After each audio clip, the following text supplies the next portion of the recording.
To the POTRBLOG site. It's Saturday, October 1st, 2011.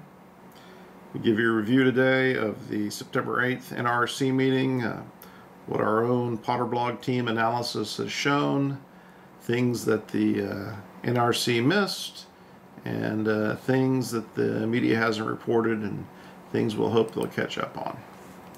So first we'll go to our post, and basically what it says is we've drawn some key conclusions. Again, things that the NRC team, the Nuclear Regulatory Commission team, seemingly missed. And there are some items of significant public concern which the media should have reported.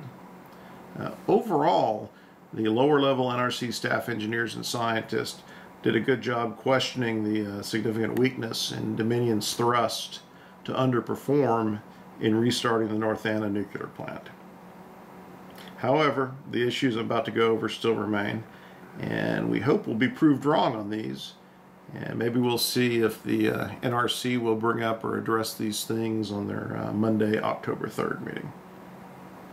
First, some issues that either were undiscovered or unmentioned by the NRC concerning North Anna during the September 8th meeting. North Anna Unit 2 underwent significantly more ground motion than Unit 1. And one of the things that evidences this is that Unit 2 lost all of its step-up generator transformer, all of its generator step-up transformers. Unit 1 only lost one step-up transformer. And that's related to the pressure sensors in the transformers. Basically oil sloshing around. Unit 2 lost half of its backup generation capability. Unit 1 did not lose any of its generation capability.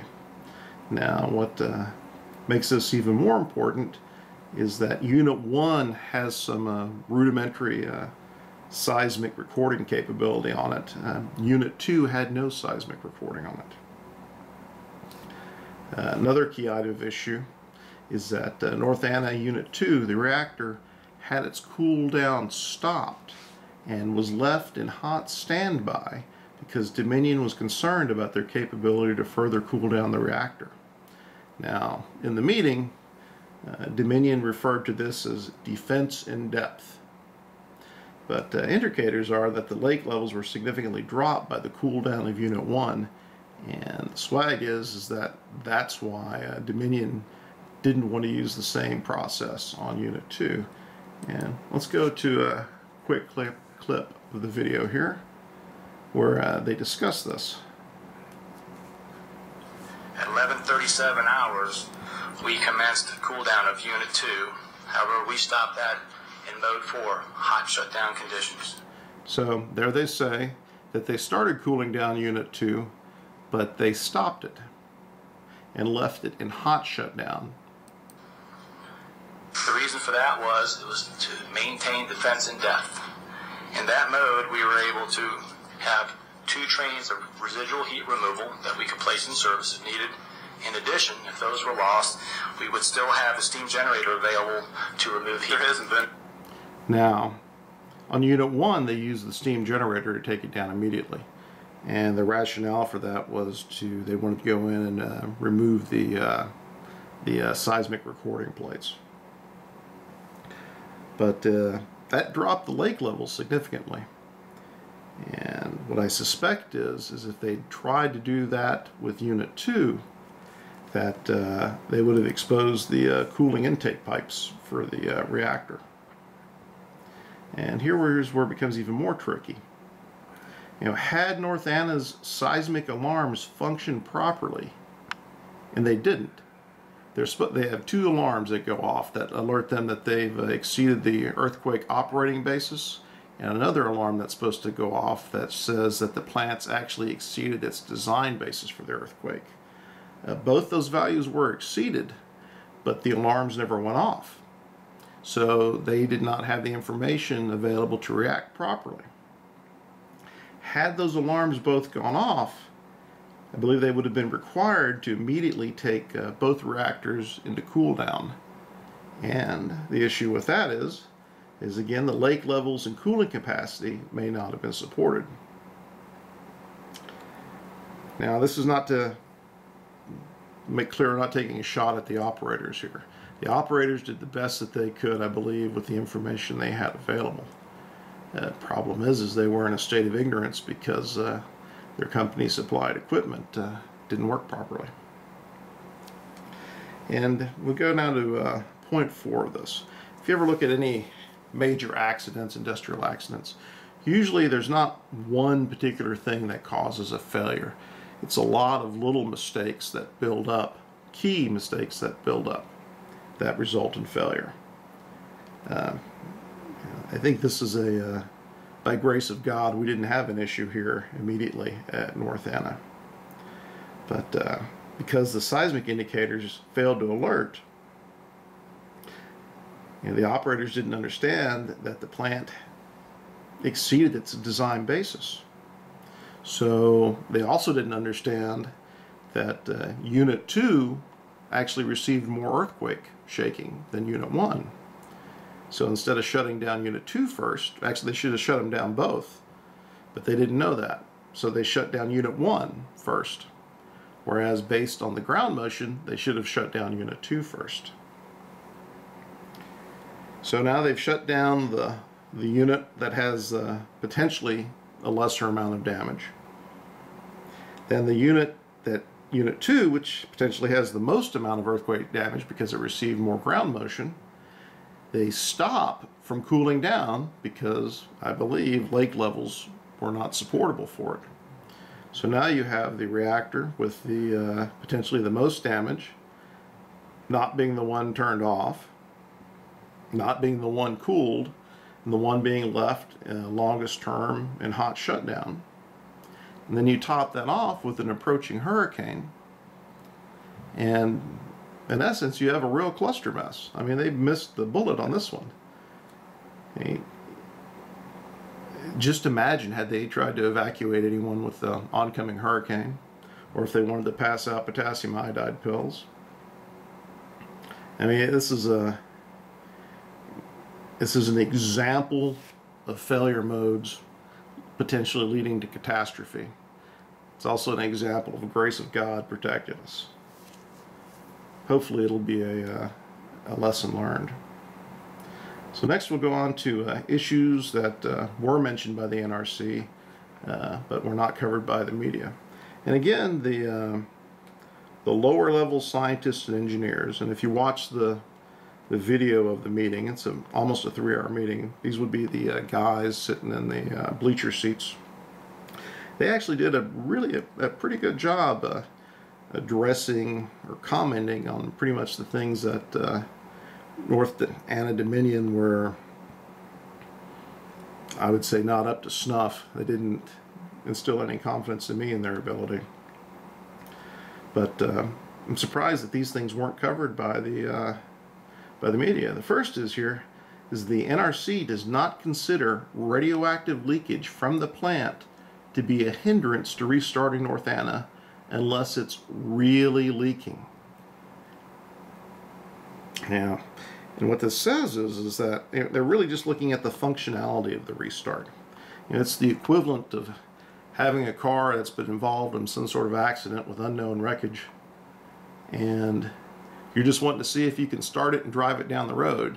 You don't care if it's pumping out carbon monoxide gas, as long as it's not putting the operator of the car in imminent danger, and people on the side of the road aren't keeling over.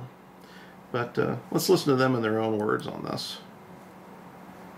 Let's go here. The NRC restart. The first thing is we have to satisfy some criteria for restart.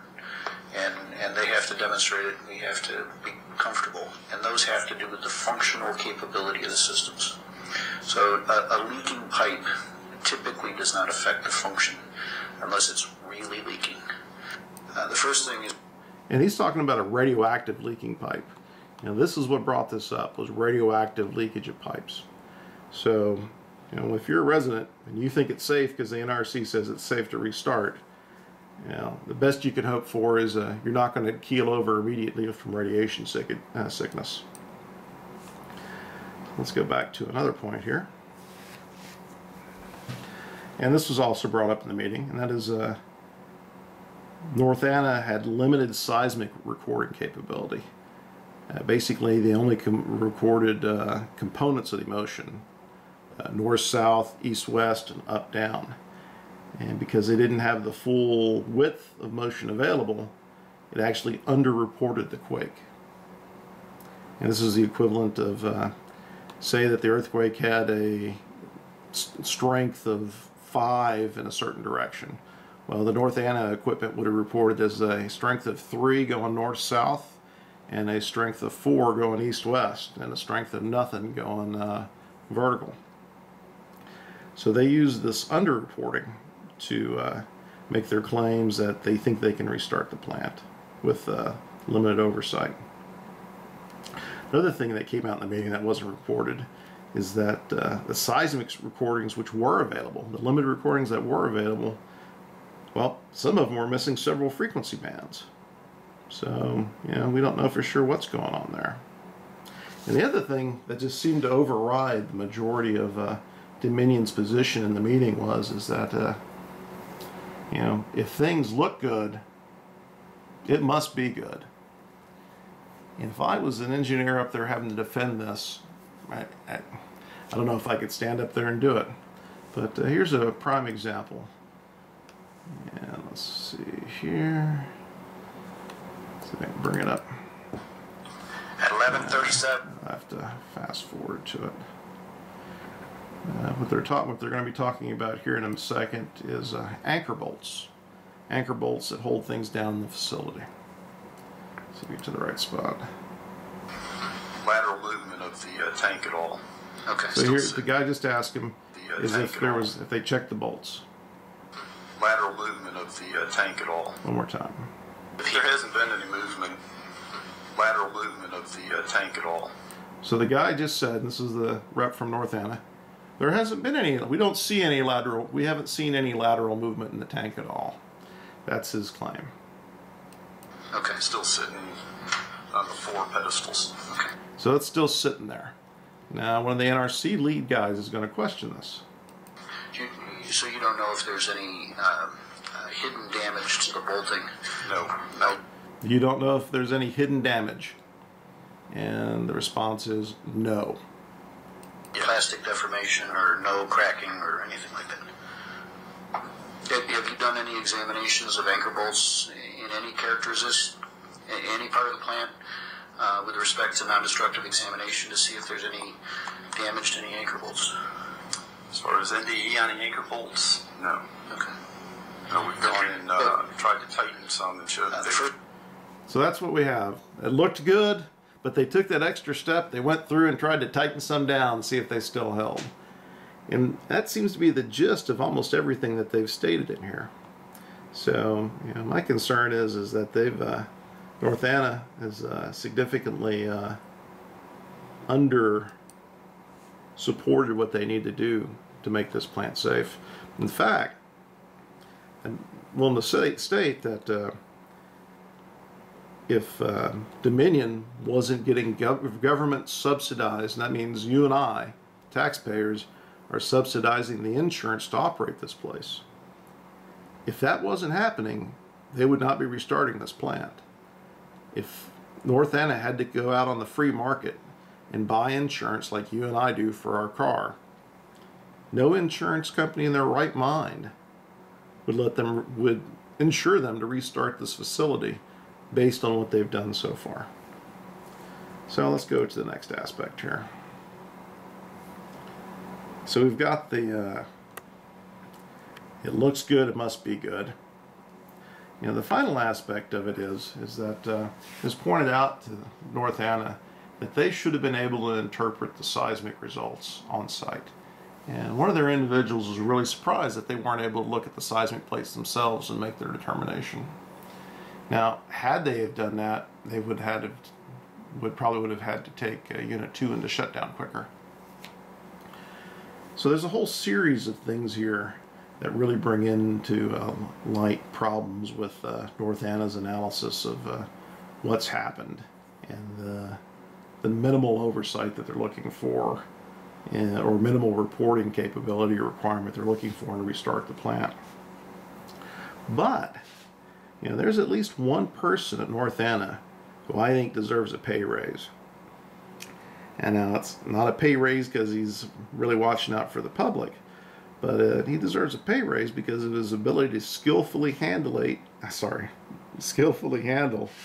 regulatory engineers and scientists. And he's really quite masterful at it, and it bears observing. So you can see, if you ever happen to be in a situation where you have to deal with regulatory scientists or engineers, this is a technique you'll want to use. And in essence, what happens is that one of the scientists points out to one of the North Anna people, and that their basis is for calculating that things are correct or is wrong.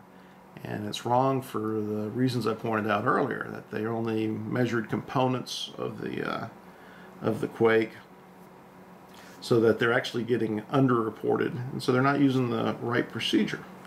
So let's see if I can find the result here. I have to fast forward to it. We have to satisfy criteria for restart. Let's see. Closest and the containment base mat from free. Here we go. Does not affect the function. All right. Unless it's here it is. Now this is the individual that is looking for commentary from North Anna on basically pointing out to him that their methodology is flawed for saying the facility is safe and should be restarted. And he's going to ask for commentary from the North Anna individual to basically comment on this.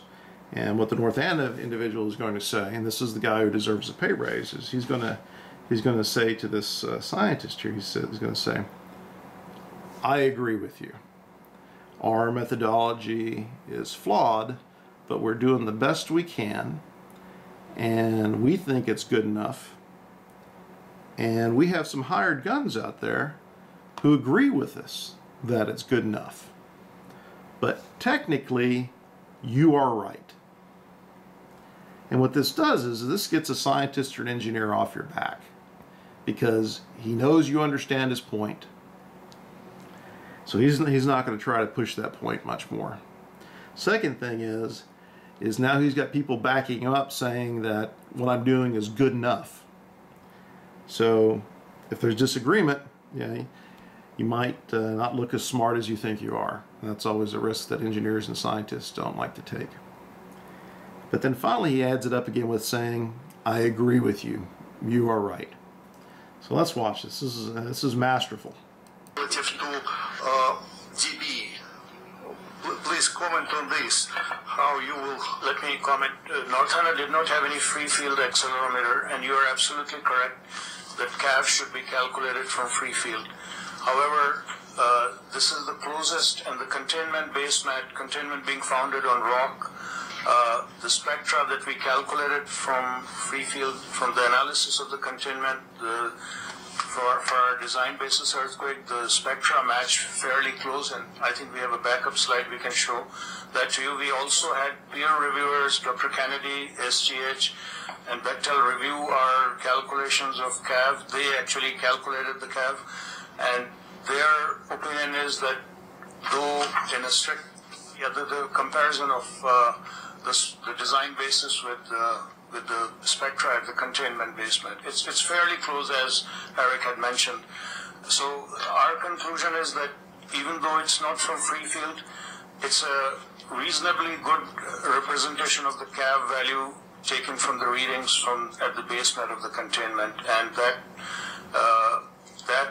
is we had peer reviewers review that, and they agreed with that assumption that it's a reasonable representation of CAV from the containment basement. But I agree with you that strictly it should be determined from the free field data. Have that. You see, at the end he said, I agree with you that strictly it should be determined from data we can't get, don't have. So this individual, see if I can bring him up again. Sir, I don't know your name, but You deserve a pay raise, and if I ever had to face a regulatory commission, I would want you on my side. So, good night.